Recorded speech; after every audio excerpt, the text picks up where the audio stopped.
네, 반갑습니다. 인사하고 시작할까요? 네, 바르게 합시다. 인사합시다. 유자입니다. 자, 이번 시간 바로 시작해 보도록 하겠습니다. 지난 시간에 빨리 끝나서 여러분들 굉장히 좋았을 것 같아요. 이번 시간에도 빨리 끝내기 위해 선생님이 뒤에 판서를 싹 다 해놨습니다. 보시면서 이제 진행하시면 되겠죠. 이번 시간에는요, 농민의식의 성장과 농민공기라는 주제로 수업을 해보고자 합니다. 학습지는 22번 되겠습니다.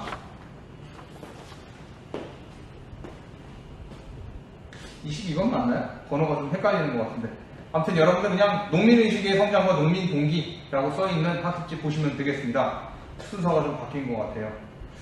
자, 학습 목표 보겠습니다. 오늘의 학습 목표는요, 19세기의 전국 각지에서 농민공기가 일어난 배경을 설명할 수 있다. 이게 여러분들 오늘의 학습 목표가 되겠습니다. 두 번째는요, 천주교 그리고 동학이라는 새로운 종교가 등장하게 되는데, 천주교는 새로운 종교라고 하기는 그렇고, 이 서양의 종교가 우리나라로 이제 들어오게 되는데, 요것이 들어오게 된, 그리고 동학이라는 새로운 종교가 만들어지게 된 이유를 말할 수 있다. 이게 목표가 되겠습니다. 바로 들어가 보도록 하겠습니다. 농민들의 저항. 농민들이 조선 후기에 가서 굉장히 힘들어지죠. 왜 그랬는가? 원인은 바로 삼정의 문란 때문이었습니다. 전정, 군정, 환공의 문란, 여러분들 지난 시간에 다 공부해 가서 기억나실 거예요. 전정, 토지에 대한 세금을 원래 가져가야 되는 것보다 더 많이 가져가는 전정의 문란. 그리고 군역, 군대에 갈 나이가 되지 않은 아이들에게도, 애기들한테도 군대에 가야 된다고 하면서 군포를 뜯어가거나, 이미 죽은 사람한테도 군포를 뜯어가거나, 혹은 군포를 못 내서 도망가면은 이웃이나 아니면 친척들한테 강제로 뜯어내는 그런 무지막지한 그런 행위 때문에 백성들이 힘들어요. 그리고 환곡의 문란, 이게 제일 심했는데, 쌀이 필요도 없는데도 불구하고 쌀을 빌려줍니다. 그리고 이자를 엄청나게 쳐가지고 받거나, 그리고 그 빌려줬다는 쌀도 열어보면은 모래만 가득한 거야. 먹지 못하는 그런 모래 주머니를 갖다 빌려주고, 나중에 받아갈 때는 제대로 된 쌀로 이자를 엄청나게 쳐서 받아가려고 하는 이 환곡의 문란, 이 세 가지가 삼정의 문란이었죠. 빈칸에 한번 써봅시다. 동그라미 1번에 삼정의 문란. 이것 때문에 너무너무 힘들었어요. 그리고 그때쯤 돼서 서양 세력들이 서서히 접근을 합니다.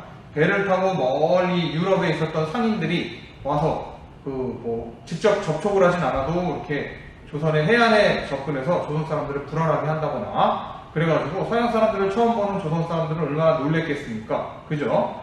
불안해하는 마음이 커지고요. 자연재해가 무지 많이 일어납니다. 이런 자연재해를 나라에서 복구를 제대로 못해주다 보니까 백성들이 너무 살기가 힘들었어요. 그래서 어떻게 했느냐? 백성들은 저항을 했죠. 어떤 수단으로 저항을 했냐고요? 소청을 하게 됐습니다. 소청. 관청에 가가지고 나 못 먹고 못 살겠다, 좀 살려주시오 라고 항변을 하는 게 소청이고요. 그리고 벽서라는 걸 활용했어요. 밤에 몰래 글을 써가지고 거기에 붙여요. 어디 고을 수령이 굉장히 부정부패가 심하더라, 어디에서 이렇게 이런 식으로 삼정의 문란을 굉장히 많이 일으켜가지고 어디 고을의 수령이 정말 나쁜 놈이다더라, 이런 식으로 자기의 불만과 이 정부에 대한, 관아에 대한 불만을 토로하는 글을 붙여놓는 걸 벽서라고 해요. 괴서라고도 하는데요. 요즘으로 말하면은 이렇게 댓글 다는 거죠, 댓글. 그런데 이런 식으로 소극적으로 저항을 해도 제대로 저항이 효과가 없었다는 겁니다. 그러다 보니까 어떠한 식으로 저항을 하게 되었느냐? 세금과 소장료를 내는 걸 거부하는 거예요. 더 이상 세금 안 내겠다. 내가 한번 냈으면 됐지, 왜 자꾸 정해진 양 이상을 뜯어가느냐? 라고 분노했던 것이죠. 여기에 대해서 제대로 이런 거부하는 것도 먹히질 않으니까 결국 아주 강경책을 쓰게 되는데, 이게 바로 농민공기라는 겁니다. 동그라미 2번에 농민공기. 자, 이렇게 해서 정리해 볼까요? 농민들의 저항의 원인은 삼정의 문란 때문이었고, 서양 세력의 접근, 그리고 자연재해를 나라에서 해결을 못 해주니까 화가 난 거죠. 그래서 처음에 소극적으로 소청도 하고 벽서 활동도 했으나 잘 안 되니까 이제 세금 납부를 거부하는 운동을 했어요. 근데 이것도 제대로 안 된다는 거예요. 그러다 보니까 결국 최후의 방법인 농민공기를 일으켜서 자신들의 뜻을 관철시키고자 하였다는 거죠. 자, 여기에 관련된 영상 우리 함께 한번 보시겠습니다. 농민의 초적화 현상. 조선시대의 관청이나 지주들 가운데는 어려운 처지에 있는 농민들에게 곡식을 구워주고 가을에 추수하면 갚도록 하는 환곡 제도가 있었습니다. 조선시대 후기 당시 한 마을에 100호의 민가가 살고 있었다면 그 가운데 의식주 걱정을 하지 않는 사람은 한 달에 지나지 않았고 이리저리 메꿈질을 하여 아침 저녁에 끼니를 이어가는 집은 10여호도 되지 않았습니다. 농민들은 높은 산성에 쌓이는 환곡을 받기 위해 3, 4일을 걸어서 여러 날품을 들여야 겨우 한 섬 정도의 환곡을 받을 수 있었는데 그것만으로 썩은 것이 절반이나 되고 축난 것이 많아서 남는 것은 12 혹은 13마리가량밖에 안 되었습니다. 사정이 이러하였으므로 환곡을 납부하던 농민들은 가슴을 치면서 분통해하였고 산성을 원수처럼 흘겨보면서 이 산이 어느 때나 무너져 못이 됐고 하면서 증오와 분노, 절망에 차서 외치었습니다. 끼니조차 이어갈 수 없게 된 농민들은 가혹한 착취에 시달리고 굶주리다 못해 정든 고향을 떠나 유랑하게 되었습니다. 집을 떠난 농민들은 산간지대로 들어가 철강 등을 개발하거나 양반집을 터는 도적대의 무리에 합류하게 되었습니다. 그렇게 해서 발생하게 된 농민 동기가 1811년 순조 때 일어난 홍경래의 난 되겠습니다. 자, 동그라미 3번에 홍경래의 난이라고 써보세요. 홍경래의 난. 옛날에 우리나라 영화 중에서도 이게 있었죠. 이게 뭐더라? 군도라는 영화였었는데요. 강동원도 나오고 하정우도 나오고 마동석도 나오고 아무튼 굉장히 재밌게 봤었어요. 우리나라의 농민 동기와 관련된 그런 내용들이 들어가 있는 게 이 영화의 주제였었는데요. 하여간 홍경래의 난 대충 어떤 사건이었는지 우리 바로 동영상 보도록 하겠습니다. 평안도 용강에서 태어난 홍경래는 몰락한 양반 집안 출신으로 어려서는 서당을 하는 외삼촌에게 학문을 배웠으며 무술과 병법은 물론 풍수지리에도 관심이 많았습니다. 홍경래가 태어날 당시 조선은 영조, 정조시대의 주흥기를 누리고 있었지만 평안도는 과거 시험과 관직 진출 면에서 차별을 받아온 지 오래였습니다. 평안도 지역은 조선 300년 동안 높은 벼슬을 한 관리가 없고 혹시 과거에 급제하더라도 현령에 불과했다. 조선 초기에 평안도 사람들이 고려의 유민이라서 위험하다며 인재가 있어도 벼슬을 주지 않던 차별이 그대로 조선 후기까지 이어졌습니다. 홍경래 역시 과거 시험에서 번번이 낙방하자 이를 지역 차별 때문이라고 여겼는데요. 결국 홍경래는 과거 시험을 포기하고 새로운 길을 찾기 시작했습니다. 그러던 중 강력한 개혁군주였던 정조가 갑작스럽게 숨을 거두고 겨우 11살이던 순조가 왕이 되면서 국가의 질서가 무너지기 시작합니다.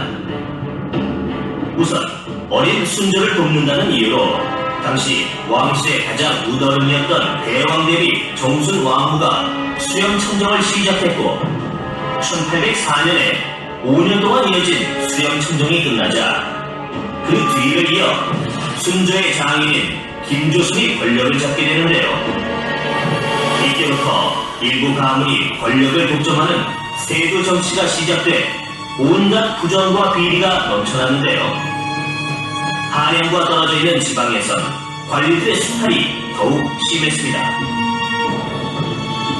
평안도 지역 이곳저곳을 다니며 지역 차별과 무거운 세금 때문에 이중 고통을 겪는 농민들을 본 홍경래는 세상을 바꿀 결심을 하는데요.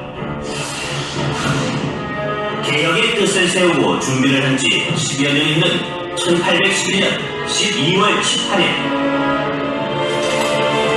평안도 지역은 예로부터 단군 조선의 터전으로 임진왜란과 병자호란 때도 큰 공을 세운 인물이 나온 곳이다. 그런데도 조정에서는 우리를 무시하고 세도 가문이 권력을 쥐고 백성들을 괴롭힌다. 이제 병사를 일으켜 백성들을 구하고자 한다. 홍경래는 지역 차별과 탐관 놀이의 착취에 반대해 대규모 공기를 일으켰는데요. 이 공기에는 몰락한 양반은 물론 가난한 농민과 중소상인, 광산 노동자들까지 힘을 합쳤습니다. 홍경래와 우군치, 김창시 등이 이끄는 천여 명의 공기군은 백성들의 뜨거운 지지를 받으며 불과 열흘 만에 평안도의 주요 지역을 점령했는데요. 이에 조정에서는 관군을 급히 파견했고 1811년 12월 29일 공기군과 관군의 첫 전투가 벌어집니다. 그런데 홍경래가 이끄는 공기군은 이 전투에서 패배하고 관군의 추격을 피해 정주성으로 쫓겨 들어갑니다. 정주성으로 들어간 공기군은 농민들과 힘을 합쳐 관군의 공격에 끈질기게 저항하며 100일을 넘게 버티는데요. 1812년 4월 관군은 공기군을 함락시키기 위해 보름 동안 성벽 아래 땅굴을 파고 화약을 채취합니다. 마침내 1812년 4월 19일 새벽 화약을 폭발시켜 성의 북쪽이 파괴되자 이틀을 타서 관군은 정주성에 들어갔고 달아나는 공기군들을 모두 체포했습니다. 그 과정에서 밀란의 지도자 홍경래는 숨이 가자 숨을 거두고맙니다. 비록 5개월여 동안 이어진 홍경래의 난은 실패로 끝났지만 농민들 사이에서 홍경래는 세도 정치에 저항하는 새로운 영웅으로 떠올랐습니다. 하루하루 먹고 살기도 힘든 농민들이 농민 봉기에 직접 가담한 이유는 삼정의 고통에서 벗어나고 싶었기 때문입니다. 삼정이란 전정, 군정, 환국의 세 가지 세금으로 당시 조선의 농민이라면 누구나 꼭 내야만 했습니다. 전정은 토지세로 농토에 부과된 세금이고 군정, 즉 군포는 직접 군역에 공무하는 대신 관청에 내는 옷감을 군포라고 합니다. 환곡은 식량이 떨어진 봄철에 농민들에게 쌀을 빌려주었다가 추수한 다음에 약간의 이자를 붙여 돌려받는 제도인데요. 세도 정치로 중앙 정치가 문란해지자 지방 관리들의 공포도 심해져서 세금을 받는 질서가 무너졌습니다. 게다가 지방 관리들은 중간에서 세금을 가로채고 그 부족한 만큼의 세금을 더 걸었는데 이는 고스란히 농민의 부담이 됐습니다. 가령 전정을 보면 당시 전정과 대동미 등을 포함한 세금은 토지 한 결당 쌀 20두 정도였으나 관리들은 정해진 양보다 몇 배 이상을 벌었습니다. 게다가 실제로는 없는 땅이나 농사를 짓지 않는 땅에도 세금을 매긴 탓에 농민들의 살림살이는 더욱 힘들어졌습니다. 군포는 영조 때 균역법이 실시된 후로는 1년에 배 한 폐씩이었는데 관리들은 갓난 아이까지 군적에 올려 군포를 내게 했습니다. 나이, 군적이 잘못됐습니다. 우리 아버지는 벌써 재작년에 돌아가셨는데 죽은 사람에게 군포를 내라뇨. 여기 군정의 버젓이 내 아비 이름이 적혀있지 않느냐? 아들 둘의 아버지 그리고 자네까지 성인 남자가 내시니 군포 내딜. 삼정 중에서도 환곡의 문제가 가장 심각했는데요. 지푸라기나 모래가 섞인 나쁜 쌀을 빌려주기도 하고 필요하지도 않은 농민에게 강제로 쌀을 빌려준 다음 비싼 이자를 붙여 돌려받기도 했습니다. 갈수록 심해지는 삼정의 문란과 탐과 놀이의 착취를 견디다 못해 농민들은 고향을 떠나 유난민이 되거나 노비가 되기도 했습니다. 순조 때는 안동 김씨가, 헌종 때는 풍양 조씨가 세도 가문이 되어 조선의 권력을 독차지했는데요. 헌종이 아들 없이 죽자 대신들은 강화도에 살던 힘없는 왕손 이원범을 임금으로 세웁니다. 그가 바로 철종인데요. 철종은 김문근의 딸을 왕비로 바쳤는데 이에 안동 김씨가 또다시 세도 가문으로 등장하게 됩니다. 홍경래의 난 이후 농민들은 지배층에 맞설 수 있다는 자신감을 갖게 됐고 이후 50여 년 동안 전국에서 크고 작은 농민 봉기가 일어났습니다. 그러던 중 1861년 4월에 백낙신이 경상우도의 군사일을 맡아보는 총책임자인 병마사로 새로 오게 되는데요. 백낙신은 당시 세조 가문인 안동 김씨 가문에 뇌물을 바치고 벼슬을 얻었기에 애초에 백성들을 위하는 마음이 없던 터라 수단과 방법을 가리지 않고 세금을 걷었는데요. 이에 참다 못한 농민들은 마침내 대규모 저항에 나서게 됩니다. 철종 13년인 1862년 2월 몰락 양반인 유계춘과 남군이었던 이계열등이 중심이 되어 공기를 이끌었는데요.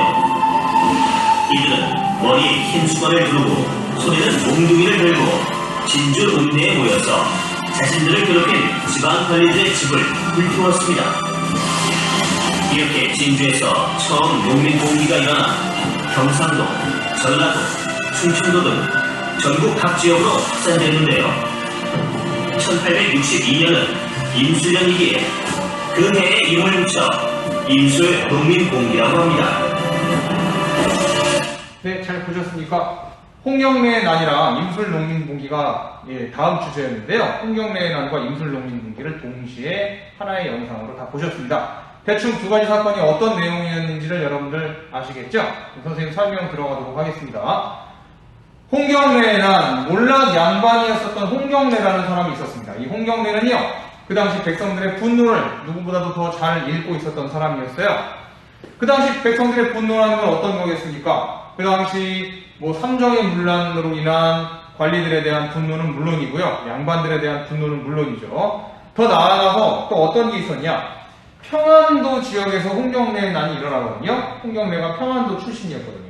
이 조선시대 통틀어서 평안도 사람들을 굉장히 많이 차별을 했었다고 해요. 변경에 사는 사람이다 하여 높은 관직에도 올라가지 못하고 과거 시험에 합격했다 하더라도 말이죠. 그래갖고 여기에 대한 차별, 대우에 대한 분노, 그리고 삼정의 문란에 대한 그런 분노, 이런 것들이 결합돼서 일어난 게 바로 홍경래의 난이다 라고 이해하시면 되겠습니다. 동그라미 3번에 홍경래. 그리고 그 당시 사회적으로 상당히 농민들이 힘든 시기였어요. 정조가 죽은 이후에 이 세도 정치가 태동을 하면서 굉장한 부정부패가 일어났고, 이 부정부패를 일으킨 그런 장본인인 세도 정치가들한테 잘 보이려고 지방에 있는 지방관들이 뇌물을 갖다 주려다 보니까 농민들을 마구마구 착취하게 된 것이었죠. 그래서 착취받은 농민들은 얼마나 화가 났겠습니까? 자, 이렇게 홍경래의 지도로 인해서 일어나게 됐어요. 홍경래는 몰락 양반 출신으로서 많은 사람들을 끌어들였는데요. 그 지역의 상공업자, 농민들, 광부들까지 광범위하게 홍경래의 난에 가담을 하였습니다. 초반에 기세는 대단했습니다. 평안도 북쪽에, 평안북도 지역의 정주 지역을 완전히 장악을 했어요. 그래서 이 지역을 완전히 공기군의 영토로 삼고 점점 더 확장해 나갈 수가 있었는데, 그 당시에 진압하러 온 관군들의 공세에 부딪혀서 결국 정주성이라는 성에 포위당하게 되죠. 정주성을 장악한 홍경래군은요, 농성을 하지만 결국 이 정부군이 워낙에 맹렬하게 성을 공격했고, 그리고 여러분들 영상에서 보셨다시피 성 밑에 땅굴을 파가지고 다이너마이트를 왕창 모아놨죠. 이걸 터뜨리자 성벽이 무너져 내렸고요. 수많은 관군들이 들이닥쳐서 결국 정주성을 함락되고 홍경래도 죽게 됩니다. 그래야 홍경래의 난은 실패하게 되었죠. 자, 수많은 이 난에 가담했던 사람들이 관군에 의해 가지고 처형당하게 되었는데요. 남녀노소 가리지 않고 엄청나게 많은 사람이 죽임을 당했다고 해요. 정말 잔인하죠. 이렇게 결과는 안 좋았습니다. 이 결과는 개혁안을 제시하지 못하는 한계가 있었고, 그렇지만 이후에 농민봉기에 큰 영향을 주는 그런 의의도 아울러 갖추고 있었다. 자, 이제 바로 임술농민봉기 들어가 보도록 하겠습니다. 동그라미 4번에 임술농민봉기. 홍경래의 난하고는요, 거의 50년의 차이가 나는 사건들이었습니다. 5년도 아니고 50년씩이나 차이가 나는 사건인데, 한마디로 50년 뒤에도 농민봉기가 일어났다는 것은 그 사이에 이 세도 정치가들이 문제를 해결하지 못했다는 거죠. 오히려 부정부패가 더욱더 심화됐었다는 걸 뜻하죠. 참 한심하기 이를 데가 없습니다. 이때 지배층들한테 굉장히 화가 막 올라오네요. 분노가 막 올라오네. 아무튼 임술년에 일어난 농민봉기다. 임술 농민봉기라고도 하는데요.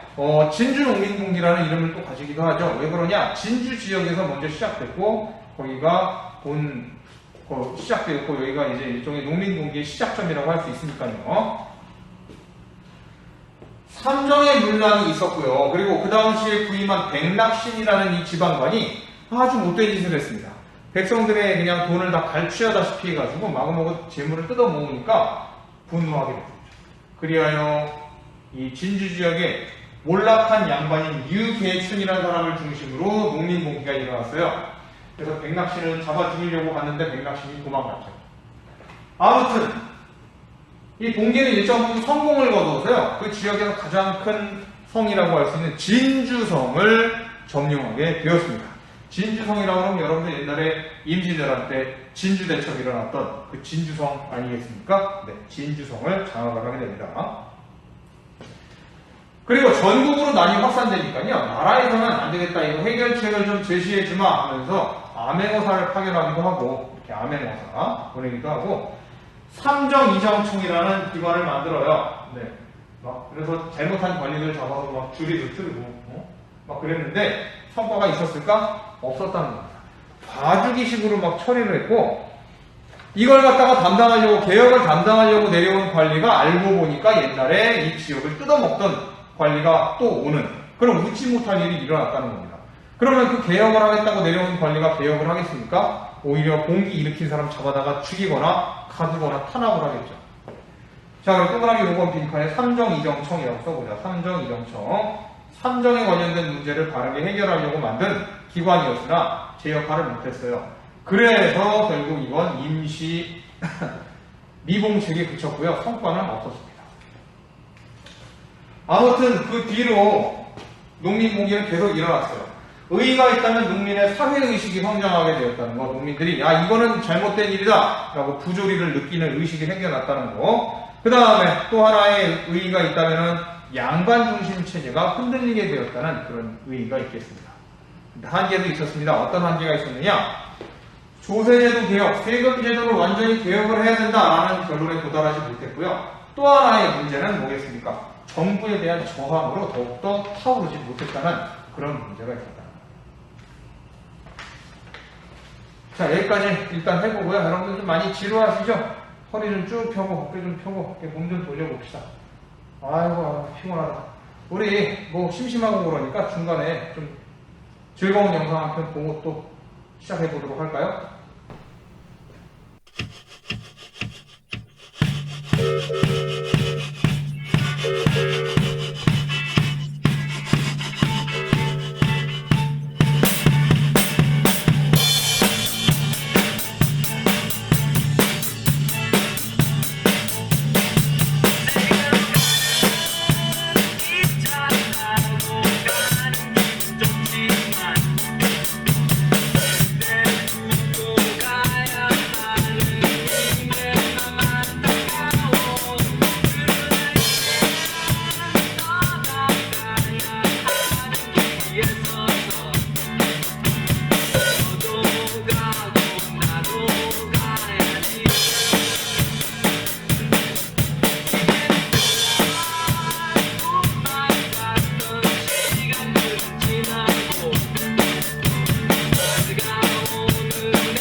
이제 다시 돌아왔습니다. 이어서 보도록 하겠습니다. 학습지 맨 밑으로 내려가 보면 되겠어요. 예언 사상의 유행. 이렇게 삶이 어렵고 힘들다 보니까 백성들은 어딘가에 기댈 곳이 필요했습니다. 그래서 기댈 곳을 찾았는데 그게 바로 뭐냐? 네, 기댈 곳이 바로 뭐냐가 아니라 기대해야 될 곳이 필요했는데 잇따른 자연재해 그리고 또 뭐가 있습니까? 뭐 세도정치와 삼정의 문란 등으로 너무너무 그냥 생이 힘들었다는 거예요. 그래서 기댈 때를 찾다 보니까 이런 걸 찾게 되었다는 거죠. 이 시가 망하고 정시가 흥한다라는 정강록과 같은 예언 사상들을 굉장히 많이 찾게 되었다는 겁니다. 비기, 도참, 미륵신앙, 무속신앙과 같은 새로운 세상이 올 것이다 라는 그런 사상에 굉장히 사람들이 빠져들게 되었어요. 자, 이제 뒷장 넘어갈게요. 뒷장. 여기 있는 거 판서한 거 아까 보니까 좀 정리를 해야겠죠? 볼까요? 홍경래는 평안도민을 차별하는데 탐과 놀이까지 수탈을 하고 하니까 일어났죠. 몰락한 양반인 홍경래가 주도하였고요. 상공업자 농민들이 적극적으로 참여했습니다. 그러나 진압군에 의해 가지고 정주성에 갇히게 되었고 청천강 이북 지역을 장악했지만 결국 진압당하게 되었죠. 자, 한계가 있다면 홍경래가 독자적으로 개혁안을 제시한 게 없었으며 하지만 이북 농민봉기에 큰 영향을 주어서 임술 농민봉기, 진주 농민봉기 같은 봉기가 일어나게 되었습니다. 역시 삼정의 문란 때문에 일어난 게 바로 이 진주 농민봉기가 되겠죠. 몰락 양반들이 또 주도하였으며 이때는 진주성을 점령하는 등 맹위를 떨치게 됩니다. 전국으로 확산돼서 결국에는 그 당시에 세도 가문들도 이거를 진압할 방도를 못 찾았어요. 더군다나 이걸 일으킨 사람들이 지방에 명망 있는 양반들이다 보니까 진압을 하더라도 자기네들보다 어떻게 보면 좀 더 뼈대 있는 집안 사람들은 어떻게 처벌을 감행하겠습니까? 그러다 보니까 암행어사를 파견하거나 삼정을 바르게 할 삼정 이정청을 설치하지만 효과는 없었다. 의의가 있다면요, 농민들의 사회의식이 성장했고 양반 중심의 체제가 동요했다는 의의가 있겠네요. 이렇게 생활이 어려워지다 보니까요, 백성들의 생활이 어려워지고 삼정의 문란이 심화가 되니까 기댈 때를 찾아서 미륵사상, 비기, 이건 비기는 뭐냐면 아주 비밀리에 전해지는 기록이 되겠죠. 뭐 도참사상 뭐 이런 걸 통해 가지고 새로운 세상이 열린다는 걸 꿈꾸게 되었다는 것입니다. 자, 이제 비로소야 뒷장으로 넘어갈 수 있겠군요. 보도록 할게요. 천주교라는 신앙이 들어오게 됩니다. 서양의 종교죠. 네, 가톨릭이 들어오게 됩니다. 가톨릭. 뭐 아주 유서 깊은 그런 서양의 종교 아니겠습니까? 크리스트교의 하나의 원조라고 볼 수 있겠죠. 네. 이 천주교가 어디를 통해서 들어오냐? 청나라에 다녀온 사신들을 통해 가지고 서양 학문으로 조선에 들어오게 돼요. 그래서 주로 남인 계열의 학자들이 이걸 서양의 학문이다 해가지고 연구를 하거나 신앙으로 삼기 시작하게 됩니다. 근데 이 천주교에서 얘기하는 게 바로 뭐겠습니까? 평등사상이잖아요. 양반이며 평민이며 노비며 다 그런 구분 없이 다 모든 사람들은 평등하다라는 평등사상들이 나오게 되었습니다. 동그라미 6번에 평등사상 써봅시다. 그리고 내세사상, 죽으면은 좋은 곳으로 갈 수도 있고 안 좋은 곳으로 갈 수도 있고 뭐 이러한 것들이 내세사상이죠. 이런 것들이 유행하면서 여성들과 중인들을 상대로 빠르게 퍼지게 됐습니다. 여성들과 중인들, 그 당시로서는 어떻습니까? 양반에 비해서, 남성에 비해서 차별받던 사람들이었죠? 이 사람들이 이 천주교를 통해서 마음의 안정을 찾아요. 새로운 세상을 꿈꾸게 되어요. 그래서 천주교가 확산됩니다. 그런데 박해가 심해집니다. 그 당시 양반 중심의 통치체제에서 양반의 권위를 무시하는 건 용납할 수가 없는 일이었죠. 그래서 정부에서는 천주교인들을 찾아다가 다 죽이거나 박해하는 그런 일을 벌이게 됩니다. 굉장한 옥사들이 일어나면서 결국 큰 탄압을 받게 되죠. 신분 질서를 거부하고 기존의 유교성리학적인 질서를 받아들이려 하지 않는다, 인정하지 않는다 하여 천주교를 이렇게 박해를 했다는 겁니다.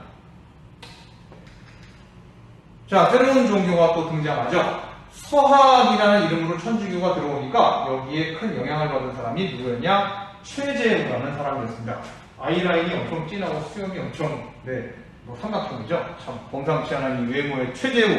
이 사람도 역시 옛날에 홍경래나 뭐 유계춘 같은 몰락 양반 출신이었어요. 근데 이 사람이 세상이 변해가니 뭔가 이에 대응할 만한 게 필요하다. 서양 학문이라고 하는 서양 종교인 서학에 대비해서 우리만의 동학을 만들자 하여 유교, 불교, 도교, 민간 신앙들을 혼합하여 동학이라는 종교를 창시하게 되었습니다. 그 당시에 불안한 상황이었죠. 서양에 막 세력들이 접근해오고 삼정의 문란으로 백성들은 힘들 때 아니었었겠습니까? 그래서 세도 정치로 인한 생활고심과 서양 세력에 대한 침입에 대한 불안감을 해소시킨다는 차원에서 동학이 널리 퍼지게 되는데, 이 동학의 주요 교리는 뭐겠습니까? 인내천이라는 교리가 있었어요. 사람이 곧 하늘이다 라는 그런 사상이 있었죠. 즉 사람들은 다 소중한 존재니까 평등하다 라는 게 바로 인내천의 주된 내용이었습니다. 그 외에도 뭐 나라를 사랑하여 백성을 안정시키자, 보호만민, 나라를 지켜서 백성을 안정시키자, 그 다음에 새로운 세상이 열릴 것이다, 이러한 후천개벽 사상 등으로 인해서 농민층을 중심으로 교세가 빠르게 확장되었습니다.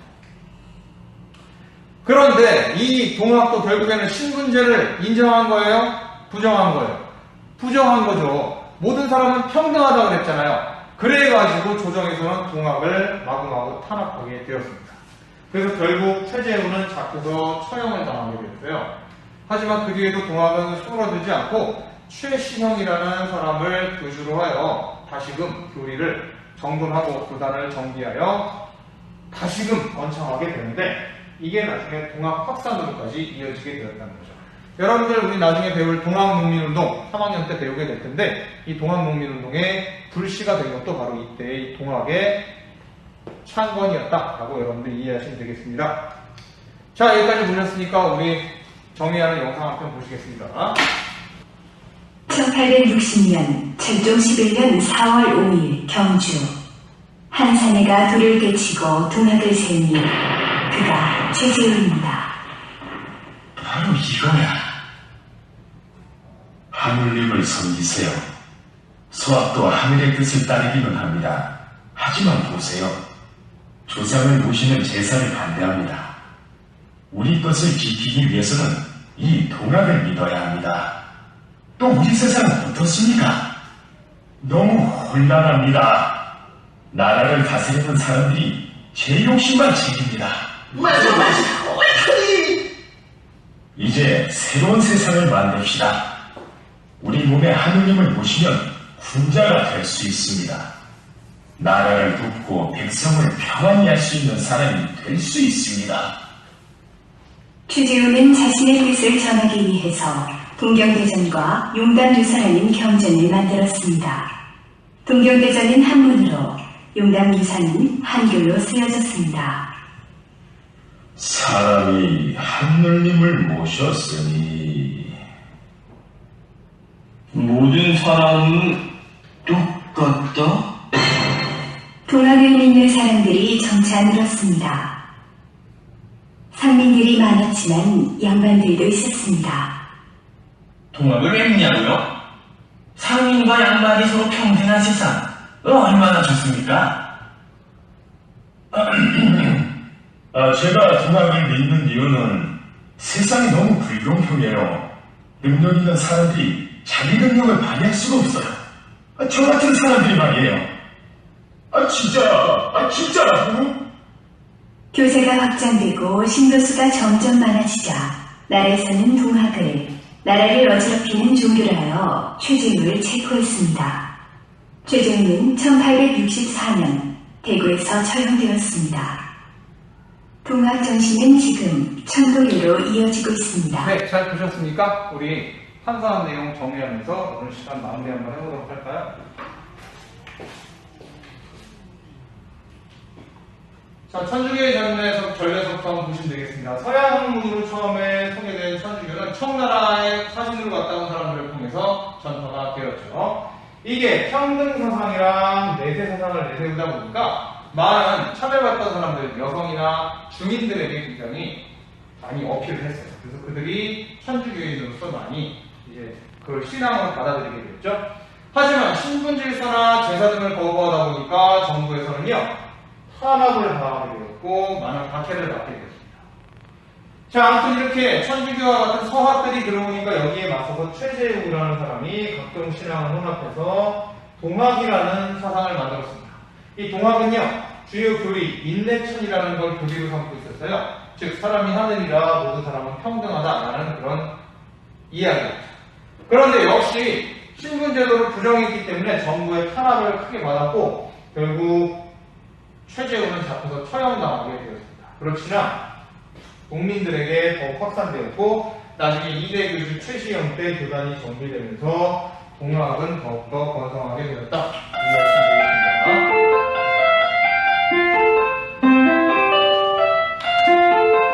딱 동치네요. 심화학습 문제와 실전 문제를 마무리하면서 이번 시간 끝을 보도록 하겠습니다. 1번. 1862년 철종 시기에 진주에서 시작되어 전국으로 확산된 농민공기를 뭐라고 할까요? 임술 농민공기라 하죠. 다른 이름으로는 뭐겠습니까? 진주 농민공기라고 합니다. 임술 대신에 여기 진주라고 쓰셔도 진주. 2번. 삼정의 문란과 관리들의 착취에 항거하여 일어난 농민공기를 무마하기 위해 조정에서는 암행어사를 파견하거나 무엇을 설치하였습니까? 삼정 무정청을 설치하였다. 그런데 소용이 있었습니까? 없었다는 거. 자, 3번. 천주교가 평등을 내세우고 뭐를 거부했나요? 제사를 거부했고 신분질서를 거부했죠. 근데 지금 와서 뭐 천주교, 즉 가톨릭에서는요, 제사를 거부하는 그런 건 하지 않고 있습니다. 그 지역의 문화를 존중하고 있죠. 미풍양복을. 자, 4번. 몰락한 양반인 최재훈은 인간평등을 의미하는 뭐를 내세우느냐? 인내천을 내세웠습니다. 인내천. 자, 실전 문제. 다음 내용이 종교에 대한 설명으로 옳지 않은 것. 네, 최시영의 최초 설법이라는 거. 이거 뭡니까? 이거 동학이죠? 동학과 관련된 설명으로 옳지 않은 것은 정답은 1번 되겠습니다. 전통적인 제사나 이런 예법들을 초창기에 부정하였던 건 천주교에서 부정했었던 거였죠. 그래서 박해를 받았던 거였고.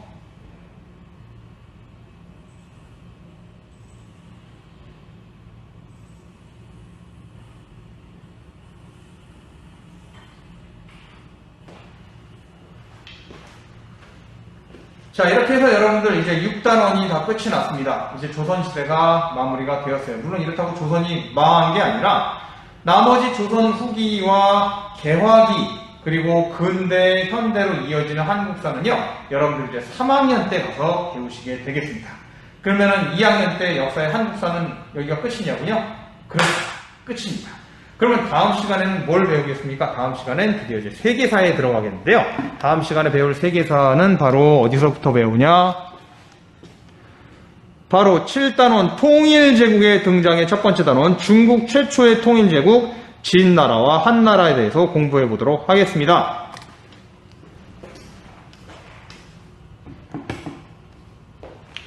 여러분, 이번 시간 수업 들으시느라 정말 고생 많으셨고요. 우리 다음 시간에 만납시다. 고생 많으셨어요. 여러분, 안녕.